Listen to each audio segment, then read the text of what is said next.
la nouvelle Alliance of American Football. Bienvenue à Focus.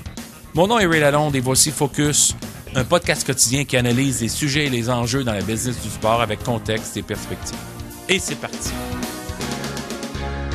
Je veux vous parler de la deuxième ligue de football qui débute au printemps, c'est-à-dire celle-ci au mois de février 2019. La AAF.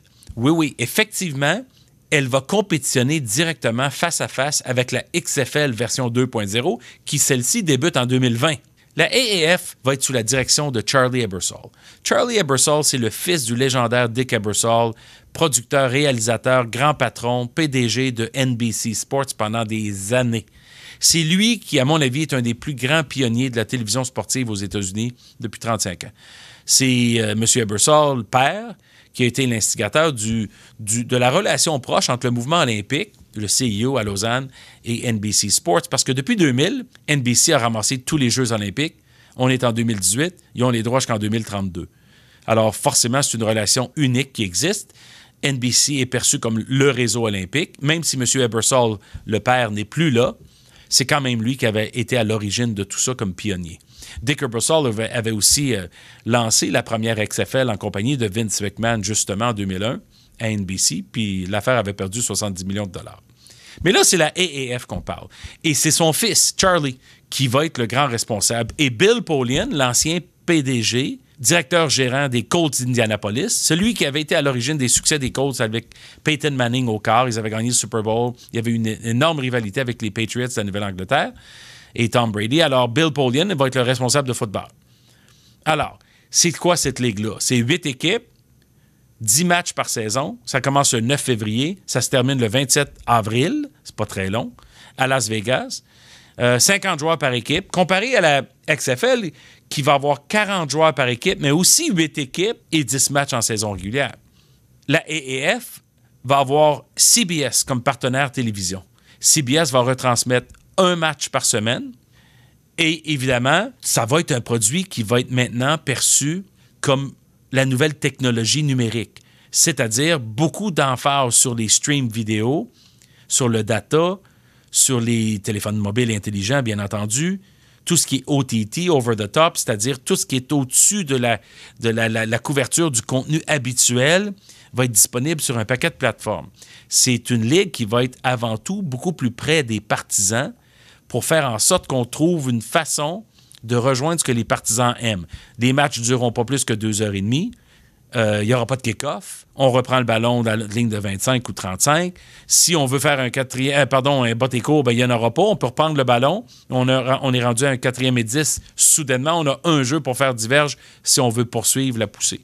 Les joueurs gagnent 250 000 pour des contrats de 3 ans. C'est à peu près 80 000 US chacun. Ça va générer de l'attention chez les joueurs parce qu'il ne manque pas de joueurs de football universitaires américains ou même canadiens qui ne peuvent atteindre la NFL, mais qui voudraient encore jouer au niveau professionnel. Alors, comment on va faire vivre 2 ligues de football au printemps à partir de 2020, même si la AAF commence en 2019?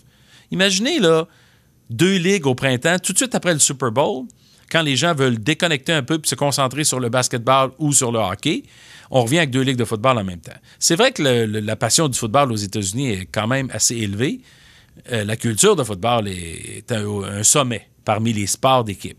Mais quand même, ça prend quand même mettons, une pause de façon à ce que les gens respirent un peu puis commencent à s'ennuyer un peu du football. Mais on n'aura pas le temps parce que la AAF va arriver dès l'an prochain, la semaine après le Super Bowl, pour reprendre le collier. Quand on parle des équipes, c'est des villes dans le sud des États-Unis. Atlanta, Birmingham, Memphis, Orlando, Phoenix, Salt Lake City, San Antonio, San Diego, pardon.